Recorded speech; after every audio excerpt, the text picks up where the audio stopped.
I got demonically possessed in 2016. I had no control over my body, and it was crazy. And I only called on one name to save me, and that's the name of Jesus Christ. I was in witchcraft for several years. I was dabbling in a whole bunch of different things, new age witchcraft specifically. I had thousands of dollars worth of crystals and relying on crystals for love and whatever other things, protection, whatever it was. And we'd go to the witchcraft store every week. And so I ended up around Halloween time in New Orleans. I was there with some friends that were also in the same type of things. I was having ritual sex, all these crazy things. And so I was a practitioner of witchcraft. But one thing that I always remembered my parents saying, because I'm Hispanic, I'm Dominican. So one thing we've always grown up knowing is the Ouija board and not to play with it.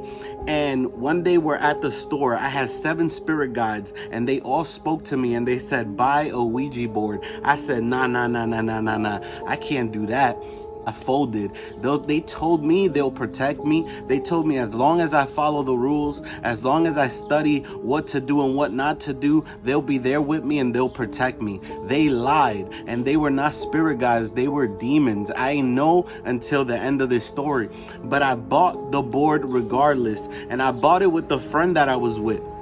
When I bought the board, I felt uneasy. I'm like, my mama told me never play with none of this. You know what I'm saying? And this is somebody, I'm in witchcraft for a few years now, and I'm saying my mama told me never to touch this though. You see, because I thought I was doing the right thing. I was like one of these, people, warlocks, witches, that they think they're doing the right thing. They think that they're operating in light. And as long as you're not doing spells to hurt anybody, kill anybody, or whatever it is, then you're one of the good ones. But there's no such thing. Witchcraft is evil, period. It's satanic. It's a demonic power. But I ain't know that. And so I listened to the spirit guides. They're going to protect me. I bought the board. We get back to her house. I was sleeping over, and we start studying. I look at every YouTube video that I possibly can, and I'm seeing people get possessed, just like the 28 girls who got possessed a few weeks back. They were sent to the hospital, hospitalized. The hospital don't even know how to, right? They don't got no machines that tell you, oh yeah, she has a demon. You know what I'm saying? She's demonically being attacked. There's no machine that tells you that. So they just chop it up to what? Anxiety, fainting, and all these other symptoms that they're just like, what's going on? How did this happen? What? They played a board, and there's no medicine that tells you that. Right? But these 28 girls from Colombia played this game inside of their school. A person who works at the hospital said that she sees about 3-4 girls come to the hospital for those same reasons, playing the Ouija board inside their school. And she urges parents to make sure you look at what your kids are doing, what they're watching, what they doing at school, what they playing with, what they dabbling with, because a lot of it is occult, like fanatic stuff, and they're bringing demons into their life and getting attacked. So they go to the hospital, they're hospitalized. We don't still know to this day what happened to those 28 girls. And the same thing happened to me. I thought, as long as I follow the rules, I researched everything. I was even researching what to buy in order to protect ourselves and how to do this the right way. And that's the thing about witchcraft. When things go the wrong way, the people in witchcraft, deceived by it, they tell you it's because you did something wrong. Not because it's demonic. No, you did something wrong. If a demon came and attacked you, it's because you did something wrong. There's no accountability. There's no realization of, wait, hold on. Nothing good. Think about it. Nothing good that's actually good is actually going to open the door to something demonic if you do it wrong, right? If something's good, then it's good. No matter what door you open in something that's good, what comes through has to be good. I kept being faithful though. I'm like, I'm gonna go through with this. Let's do it. I went back to the witchcraft store and I bought a black salt. I bought a whole bunch of different spell items, you know what I'm saying, for like protection. And we came back home. I had a book where I would write with like dragon's blood, and I would write down whatever came through the board. I was prepared for that, like secret information. I had like a grimoire, and then on the side I had like a yellow notepad, and on that notepad I would just write like, you know, we just spoke to this person, we closed the door, and like a log, you know, like logging everything. And man, we got into it. We played 3 games. First time we started with, and it's not a game, I'm saying it because they sell it at Toys R Us and all these places like if it is a game, but we start playing it, and from the beginning we're getting answers from spirits that I guess died in the area. We got one from a little boy. I was lost in witchcraft. I used to call myself Jesus Christ. So I even asked this boy spirit, I said, do you know I'm Jesus? And they spelled out, oh, that's cool. We keep going. We're having all this dialogue back and forth, nothing crazy, but we're on a mission. We're trying to contact like the higher selves of celebrities and things like that. We want to talk to their spirits and gather information for this, that, and the third, and we're on a mission.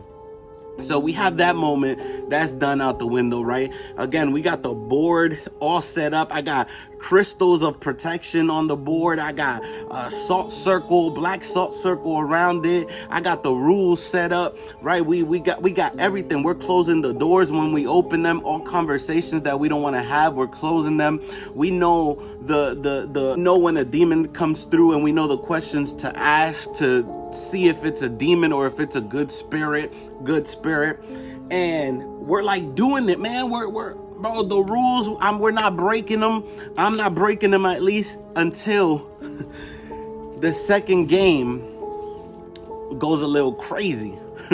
My friend decides not to listen to the rules 100%. It was very weird. She just decided she was just gonna kind of do her own thing a little bit, and I was getting a little upset with her, and I told her, hey, like, we should listen to the rules. We don't want to get hurt out here, and we don't want to do anything that's gonna harm us, right? And we had like a secret password. It was Peaches. So if anything would go wrong, we would just like shout out Peaches. If we felt weird, if we felt like attacked, if we felt like weak or anything, like we would just yell the word Peaches, and we know to stop and take a break.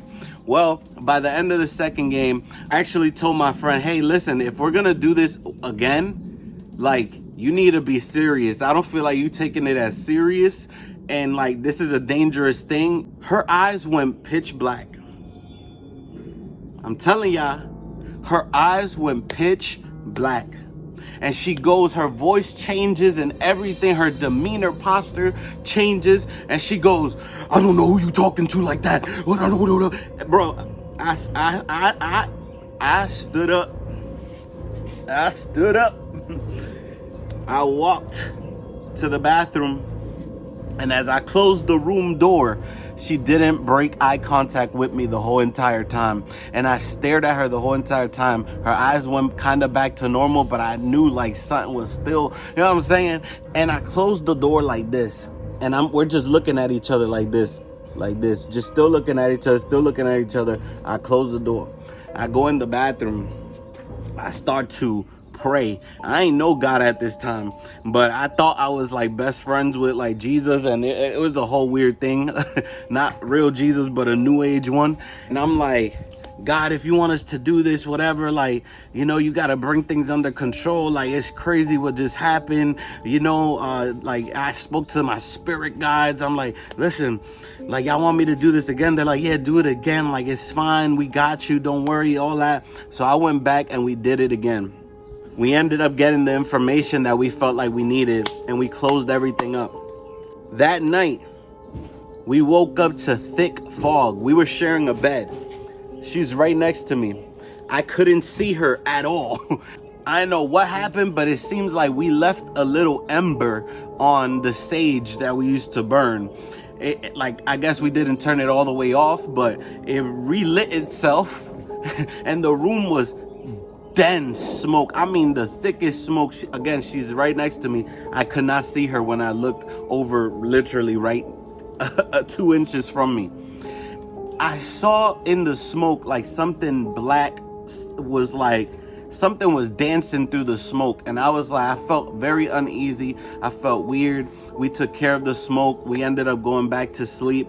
And when we woke up, I felt horrible. I felt horrible. I started seeing visions of water and drowning. I started feeling like I was underwater and I was drowning. Like, this is how I felt the whole entire day.